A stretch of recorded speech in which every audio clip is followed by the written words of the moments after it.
I'm telling you, it's not just a bill. It's a weapon. The Genius Act is already picking winners and losers in stablecoins, and most players don't even know it yet.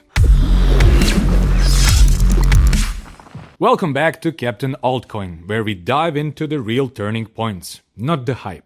Today I'm walking you through the Genius Act, the first federal US stablecoin law, signed by President Trump on July 18, 2025. It's the kind of law that shapes markets, not just stories. We'll unpack what's in the act, why RLUSD is its poster child, and why USDT might be on borrowed time.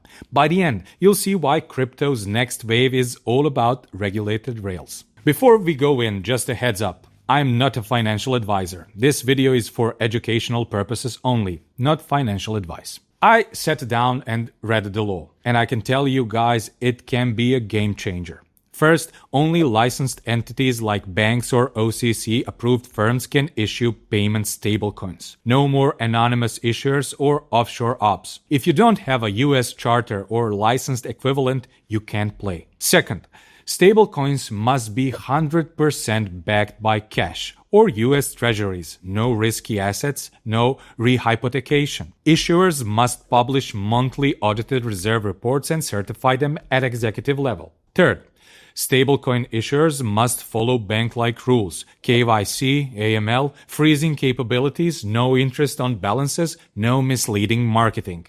If you break these rules, you lose your license. And it's not a speculation. That's written in black and white. So, who fits the Genius mold and who doesn't? RLUSD, Ripple's US dollar stablecoin, perfectly fits. It's issued via New York Trust, backed 1-for-1 by treasuries and bank deposits, audited regularly with built-in freezing redemption controls. Ripple is working toward OCC licensing and even a Fed master account. In short, RLUSD was built to comply. It ticks every box. USDT, the biggest stablecoin in the world, doesn't fit. It's issued by a non-US company, historically opaque about its reserves, and lacks full US regulatory oversight. That puts USDT squarely outside the Genius permitted list. Within a few years, US exchanges won't be allowed to list or offer it if Tether doesn't recognize as licensed issuer. This act doesn't just regulate, it selects winners. Compliant coins like RLUSD, USDC, and other bank-issued coins get the legal green light. Non-compliant coins, they're effectively banned from US markets by 2026 or 2028. Here's how I see things shaping up next year. Compliant stablecoins dominate. RLUSD and USDC become the default rails for payment, trading, and treasuries. Most other stablecoins fade fast. Institutions embrace regulated digital dollars. Banks, fintechs, and major enterprises start using compliant rails, cutting off offshore liquidity and reducing compliance risks. Legal clarity fuels innovation.